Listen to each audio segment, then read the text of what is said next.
Friends, this is Azad Tomar and I welcome you in my YouTube channel English Language Guruji. Friends, recently I published my first video on YouTube and this is another one in that series. Today I am going to discuss about the very facts, basics and figures of this interesting and really enjoyable language English. So friends, let's start.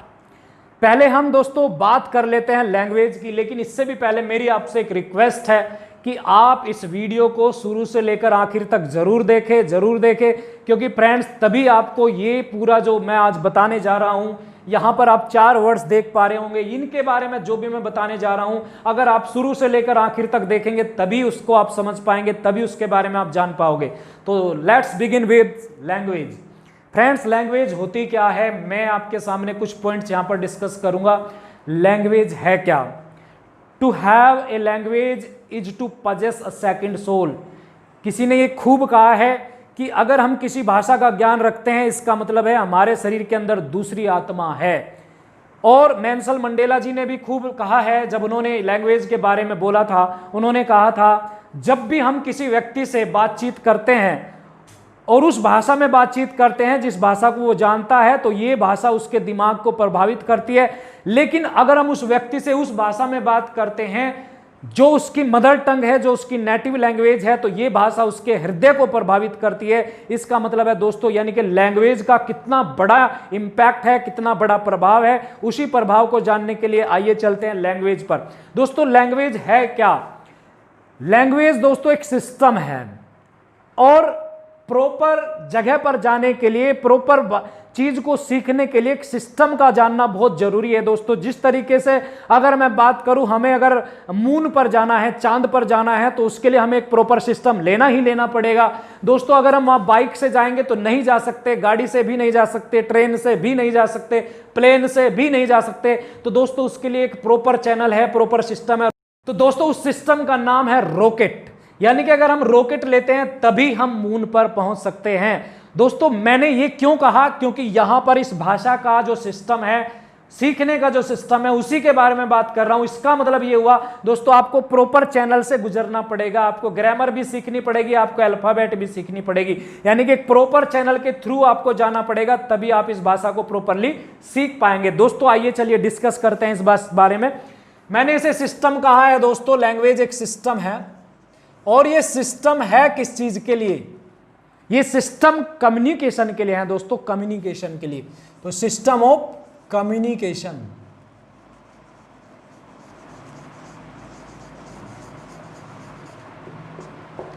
दोस्तों जब भी हम किसी व्यक्ति से संवाद करते हैं तो कहीं ना कहीं हम एक सिस्टम का यूज करते हैं। जो वर्ड्स है, जो वोकैबुलरी है, जो हमारे सेंटेंसेस है, कहीं ना कहीं वो एक सिस्टम का पार्ट्स है और उसके द्वारा ही हम अपनी बातों को, अपने विचारों को, अपने भावों को दूसरे व्यक्तियों तक व्यक्त कर पाते हैं दोस्तों। तो उसे ही हम इसे संवाद का, वाद विवाद का, आचार विचार के आदान प्रदान करने का एक सिस्टम, एक प्रणाली बोलते हैं दोस्तों।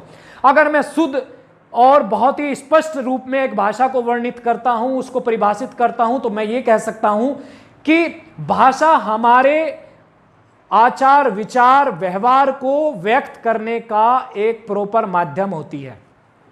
समझे दोस्तों? अगर हम किसी को अपने विचार, किसी को अपनी फीलिंग शेयर करना चाहते हैं तो उसके लिए हमें भाषा यूज करनी ही पड़ेगी। जेस्चर्स की भी अपनी भाषा होती है, भाव भंगिमाओं की भी अपनी भाषा होती है, लेकिन लैंग्वेज का यूज होना बहुत ही मस्ट है। क्योंकि लैंग्वेज अगर यूज नहीं होगी तो प्रॉपर आप जो कहना चाहते हैं, जो व्यक्त करना चाहते हैं, जो एक्सप्रेस करना चाहते हैं, वो आप एक्सप्रेस नहीं कर पाओगे। तो दोस्तों मैंने आपको लैंग्वेज के बारे में डिस्कस की। अब हम बात कर लेते हैं इंग्लिश लैंग्वेज के विषय में। दोस्तों इसके बहुत सारे फैक्ट्स हैं जिसे आपको जरूर जानना चाहिए कि इंग्लिश है क्या और ये कब से हमारे बीच में है, हम इसे कब से सीख रहे हैं। ये सारे फैक्ट्स अगर आप सीख लेंगे, इन फैक्ट्स को आप जान लेंगे, तो आप इंग्लिश में बहुत बड़ी चीज आप यहां से सीख जाओगे। दोस्तों चलिए बात करते हैं कौन सी चीज की। सबसे पहले मैं बात करता हूं कि हाउ ओल्ड, ये लैंग्वेज कितनी पुरानी है। How old this language is, ये भाषा कितनी पुरानी है, इसके बारे में हम जान लेते हैं।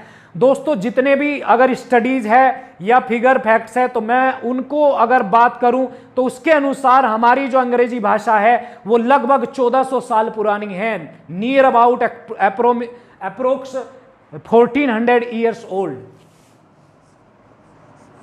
ये भाषा जो है 1400 साल पुरानी है, 1400 ईयर्स ओल्ड। इस भाषा का यानी कि बहुत बड़ा एक बहुत पुरातन इसका इतिहास रहा है। और दोस्तों एक और चीज यहाँ, एक फैक्ट और मैं आपके सामने डिस्कस करना चाहता हूं, और वो फैक्ट है दोस्तों OEC। और दोस्तों ये है क्या? ये ऑक्सफोर्ड इंग्लिश कॉर्प्स है, जिसे हम यहां पे लिख के आपको बताता हूं।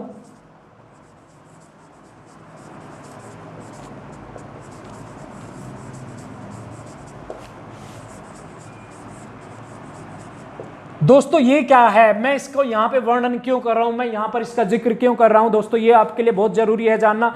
दोस्तों एक टेक्स्ट है जिसके अंदर इंग्लिश के वर्ड्स लिखे गए हैं, एक टेक्स्ट है जिसके अंदर अंग्रेजी के शब्दों का संकलन है, कंपाइलेशन है। तो दोस्तों कितने वर्ड्स हमारी अंग्रेजी भाषा में हैं?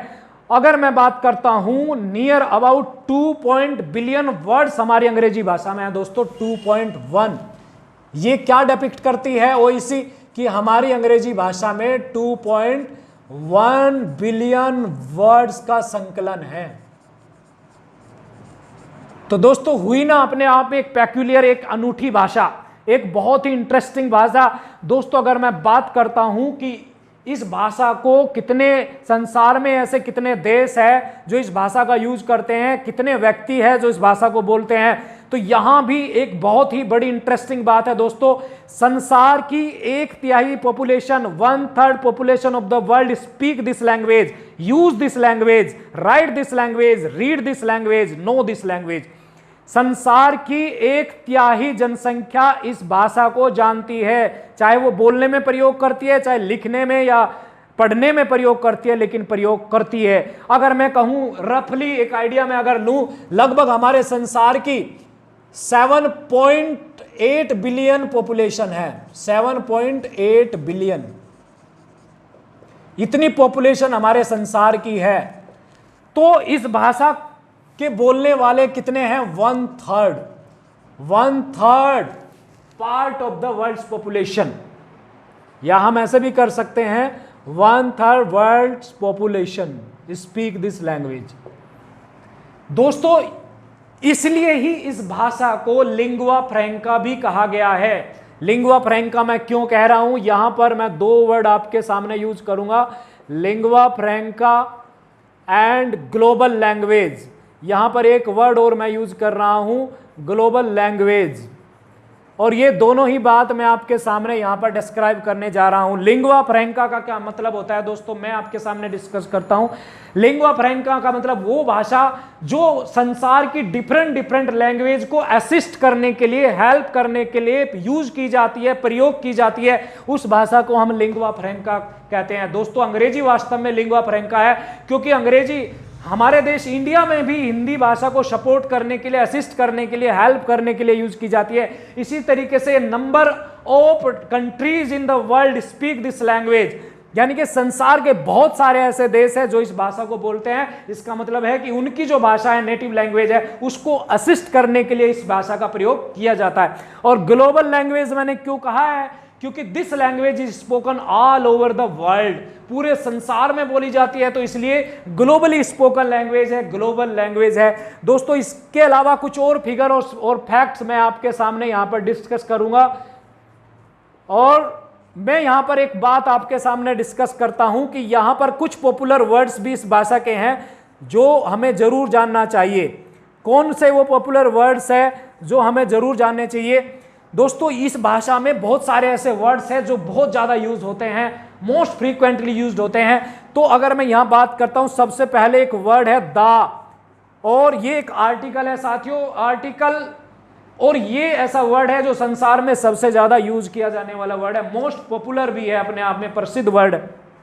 इसके अलावा अगर मैं दूसरे वर्ड की बात करता हूं दोस्तों, वो एक वर्ब है बी, जो बी फॉर्म होती है, जिसकी प्रेजेंट में अलग फॉर्म होती है और पास्ट में अलग होती है। प्रेजेंट में इसकी फॉर्म होती है is, am, are, was, were, be, been, ये फॉर्म्स होती है और इसका प्रयोग संसार में इस वर्ड के बाद किया जाता है। इसके अलावा टू और ऑफ, ये ऐसे वर्ड्स है जो दोनों ही प्रीपोजिशन है और इनका प्रयोग भी तीसरे और चौथे स्थान पर किया जाता है। इसके अलावा दोस्तों एंड एक ऐसा वर्ड है जो कंजक्शन है, लेकिन इसका प्रयोग भी संसार में मोस्ट फ्रीक्वेंटली किया जाता है। अगर मैं बात करूं सबसे जो ओल्डेस्ट वर्ड है अंग्रेजी भाषा का, अगर मैं उस बारे में बात करता हूं तो वो वर्ड है दोस्तों आई। और आप कहोगे कि आई कैसे एक वर्ड हो सकता है? दोस्तों बिल्कुल हो सकता है। आई एक लेटर भी है, लेकिन आई एक मीनिंगफुल वर्ड भी है, क्योंकि आई का मतलब मैं यानी कि सेल्फ होता है, तो इसका मतलब ये एक मीनिंगफुल वर्ड हो गया। और जो कि संसार में सबसे ज्यादा ओल्डेस्ट यानी कि सबसे पुराना और सबसे शॉर्टेस्ट यानी कि सबसे छोटा, दो फैक्ट इसके बारे में आप जान गए कि संसार का ओल्डेस्ट और शॉर्टेस्ट जो वर्ड है इस दुनिया में वो है आई। इसके अलावा भी ये 10th वर्ड है, 10th प्लेस पर इसकी स्थान है जो संसार में बोला जाता है, यानी कि 10वें स्थान पर बोले जाने वाला ये वर्ड है। इतना पॉपुलर ये वर्ड है अपने आप में। इसके अलावा दोस्तों अभी आपने देखा कि मैंने यहाँ पे इंग्लिश यूज किया, लेकिन कभी कभी आपने एक वर्ड और लिखा हुआ देखा होगा।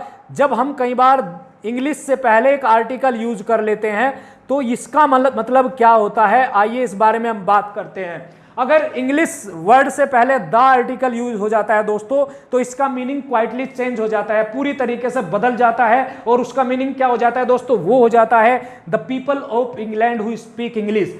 अंग्रेज, वे लोग जो अंग्रेजी भाषा को बोलते हैं, इंग्लैंड में रहने वाले, ब्रिटेन में रहने वाले वे लोग जो अंग्रेजी भाषा को बोलते हैं, उन्हें हम द इंग्लिश बोलते हैं। आई होप कि आपको इसका और इसका अंतर समझ में आ गया होगा।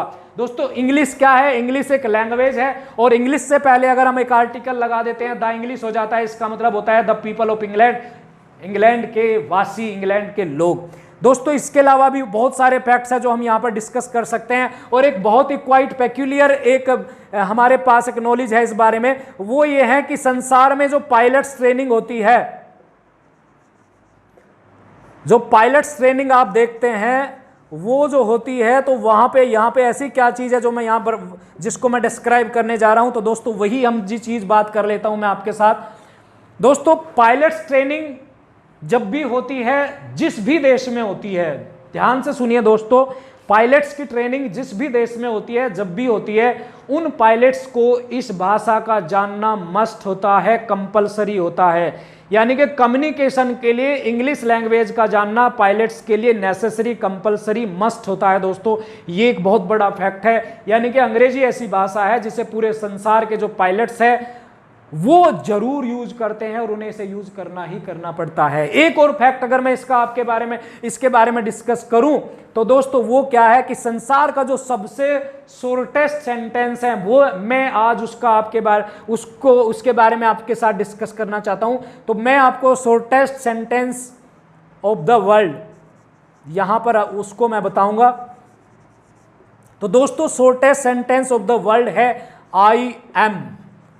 और मुझे उम्मीद है कि आप इसका जरूर फायदा उठाएंगे, इस चीज को आप जरूर जानेंगे। जो फैक्ट्स मैं आपके साथ डिस्कस कर रहा हूं, ये फैक्ट्स ऐसे फैक्ट्स हैं जो हर बच्चे के, हर व्यक्ति को जरूर जानना चाहिए, क्योंकि जो भाषा हम सीखने जा रहे हैं वो है क्या, उसका मतलब क्या है, उसका मीनिंग क्या है, उसकी इंपॉर्टेंस क्या है, वो सारी बातें हमें पता होना चाहिए। तो यहां पर मैं बात कर रहा हूं shortest sentence of the world that is grammatically correct.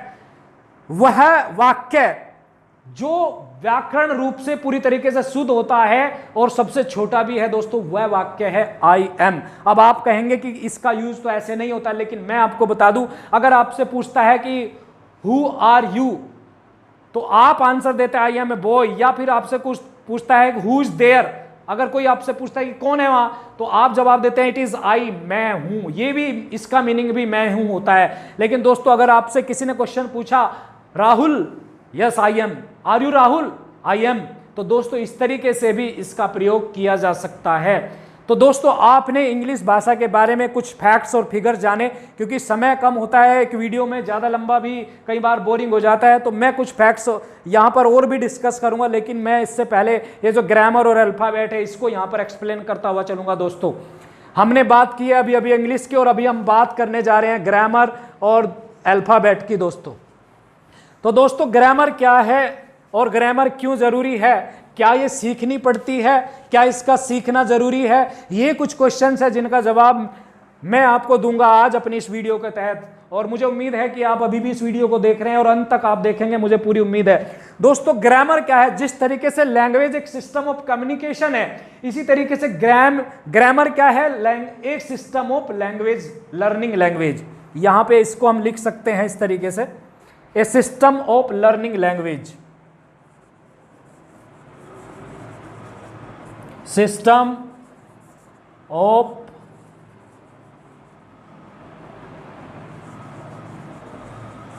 Learning any language. किसी भी भाषा को सीखने के लिए ग्रामर क्या है, एक प्रणाली है, एक सिस्टम है, एक मीन्स है, एक मीडियम है। और सबसे अच्छी बात मैं कहूं कि यहां पे ग्रामर क्या है, rules of learning any language. किसी भी भाषा को सीखने के नियम होते हैं। इसके अलावा इसे हम कह सकते हैं ये आर्ट भी है, एक कला भी है। ग्रामर एक कला है, व्याकरण एक कला है। क्या इस व्याकरण को, इस ग्रामर को जानना जरूरी है, क्या ये मैंडेटरी है? क्वेश्चन ये उठता है साथियों। मैं आपको बता दूं कि जब हम स्पोकन इंग्लिश करते हैं, बोलचाल की भाषा में अंग्रेजी यूज करते हैं, तो नहीं, आवश्यकता भी नहीं पड़ती है। क्योंकि अगर मैं बात करूं एक नेटिव, जो सपोज करो एक नेटिव द इंग्लिश है, अंग्रेज कोई लोग है या अंग्रेज है, वे लोग जहां पे ये भाषा बोली जाती है वो नेटिव पीपल है। वे नेटिव पीपल अगर इस भाषा को सीखते हैं तो वो कैसे सीखते हैं, वहां का बच्चा इस लैंग्वेज को कैसे सीखता है? वहां का बच्चा दोस्तों इस लैंग्वेज को इमिटेट करता है। पहले वो लिसन करता है, इमिटेट करता है और स्पीक करता है। तो इसका मतलब कहीं ना कहीं उसको ग्रामर की आवश्यकता नहीं पड़ी, कहीं भी उसको ग्रामर की आवश्यकता नहीं पड़ी। तो आई मीन टू से लैंग्वेज को सीखने के लिए ग्रामर की आवश्यकता नहीं होती है, अगर मैं स्पोकन इंग्लिश की बात करता हूं। लेकिन फिर भी मैं आपके सामने एक बात, एक तथ्य यहां पर प्रेजेंट करता हूं कि अगर आप अच्छी राइटिंग सीखना चाहते हैं, इस लैंग्वेज को अच्छे से प्रेजेंट करना चाहते हैं, इसमें एक्सपर्टाइज गेट करना चाहते हैं, तो आपको ग्रामर सीखनी जरूर पड़ेगी। और ग्रामर क्या है? Grammar an art, grammar is an art to learn a language correctly and properly. किसी भी भाषा को सही तरीके से, व्यवस्थित व क्रमबद्ध तरीके से सीखने के लिए ग्रामर का जानना बहुत ही जरूरी है। अगर हम किसी भाषा का शुद्ध बोलना, शुद्ध पढ़ना, शुद्ध लिखना, शुद्ध सुनना सीखना चाहते हैं तो फिर हमें ग्रामर को जरूर सीखना पड़ेगा। तो दोस्तों इसका इतना बड़ा महत्व है कि इसे हम नजरअंदाज, इसको अवॉइड नहीं कर सकते हैं। हम बात कर लेते हैं दोस्तों अल्फाबेट की। ये वो कड़ी है जो कि बहुत ही जरूरी है और इसके बिना किसी भी लैंग्वेज का एग्जिस्टेंस हम स्वीकार नहीं कर सकते हैं, कोई भी स्वीकार नहीं कर सकता है। हम बात कर लेते हैं अल्फाबेट की दोस्तों। तो दोस्तों अगर मैं बात करूं, ये अल्फाबेट दो वर्ड से मिलके बना है, अल्फा प्लस बीटा। ये दो वर्ड्स है जिससे मिलकर अल्फाबेट बना है। और इन वर्ड्स का क्या मीनिंग है और ये क्यों जरूरी है? दोस्तों चूंकि ये दोनों ही वर्ड जो है लैटिन भाषा के वर्ड्स हैं। अल्फा का मतलब होता है जिसकी वैल्यू होती है 1, और जहां से किसी भी भाषा का उद्गम होता है, शुरुआत होती है, वो अल्फा है। और यानी कि इसे हम ए से भी इंडिकेट करते हैं। दूसरी बात अगर मैं बीटा की करता हूं तो बीटा का मतलब है बी, यानी कि इसकी जो वैल्यू होती है वो होती है 2, यानी कि ये दूसरा लेटर है अंग्रेजी भाषा का। तो इसका मतलब हुआ कि अल्फा बीटा मिलकर अल्फाबेट बन गए। और अल्फाबेट का मतलब हो गया कि हम जो है इन लेटर्स को, जो लेटर्स A to Z है, जिसका मतलब है कि हमारी अंग्रेजी भाषा में 26 लेटर्स है जो यूज किए जाते हैं, जो प्रयोग किए जाते हैं, और वो लैटिन भाषा से ही लिए गए हैं। दोस्तों अल्फाबेट है क्या प्रॉपरली अगर मैं आपसे बात करूं, ये सेट है, set of letters, set of letters. मैं यहां कहना क्या चाहता हूं, मैं बताना क्या चाहता हूं दोस्तों, वही बात आपके साथ मैं डिस्कस कर रहा हूं। अगर हम किसी भी लेटर्स को अगर हम देखें, अगर मैं आपके सामने लिखता हूं A B और इसके बाद D और फिर Z और फिर C, और मैं अगर ये 26 लेटर लिख देता हूं, तो दोस्तों मैं आपके सामने ये बात बताता हूं कि ये अगर मैं इस तरीके से 26 लेटर लिख देता हूं जो कि प्रॉपर ऑर्डर में है, प्योर प्रॉपर ऑर्डर में नहीं है, तो दोस्तों वो एक अल्फ़ाबेट नहीं जानी जाती है दोस्तों, उसे हम अल्फ़ाबेट नहीं कहते हैं। दोस्तों यही बात मैं आपके सामने यहाँ पर डिस्कस करता हूँ कि अगर अल्फ़ाबेट ए से लेकर जेड तक प्रॉपर ऑर्डर में है, प्रॉपर क्रम में है, तभी उसे हम अल्फ़ाबेट कहते हैं, तभी वो अल्फ़ाबेट है। तो दोस्तों आज मैंने आपके साथ 4 पॉइंट्स पर डिस्कशन किया, English language, grammar and alphabet, और ये सारी चीज़ मैंने आपके साथ डिस्कस की। और अल्फ़ाबेट की जहाँ तक नॉलेज की बात है मैंने आपको बता दिया कि a set of 26 letters in their proper and systematic order is known as an alphabet. जब हम वर्णों के 26 लेटर्स को उनके क्रमबद्ध व सुव्यवस्थित तरीके से उनको रखते हैं, तभी वो अल्फ़ाबेट बनती है, तभी वो वर्णमाला बनती है। अदरवाइज उसका कोई एग्जिस्टेंस नहीं है, अदरवाइज उसका कोई महत्व नहीं है। इसका मतलब हुआ कि अगर अल्फ़ाबेट है तो वो क्रमबद्ध है, वो सुव्यवस्थित है। तो दोस्तों ये सारे फैक्ट्स, ये सारी नॉलेज, ये सारे बेसिक्स मैंने आपके साथ शेयर किए, इम्पार्ट की। मुझे उम्मीद है कि ये सारी चीज़ें आपके लिए हेल्पफुल जरूर होगी। और दोस्तों इसी के साथ आज की मैं ये वीडियो को यहीं पे ख़त्म करता हूँ, एंड करता हूँ। लेकिन इससे पहले मैं आपसे रिक्वेस्ट करता हूँ कि मेरी वीडियो को सब्सक्राइब, शेयर, लाइक जरूर करिए, कमेंट जरूर करिए, क्योंकि मुझे पता चल सके कि मैं कहाँ पर कमी छोड़ रहा हूँ और क्या मुझे करना चाहिए। इसी के साथ मैं आपसे विदा लेता हूँ। Have a nice day, thank you.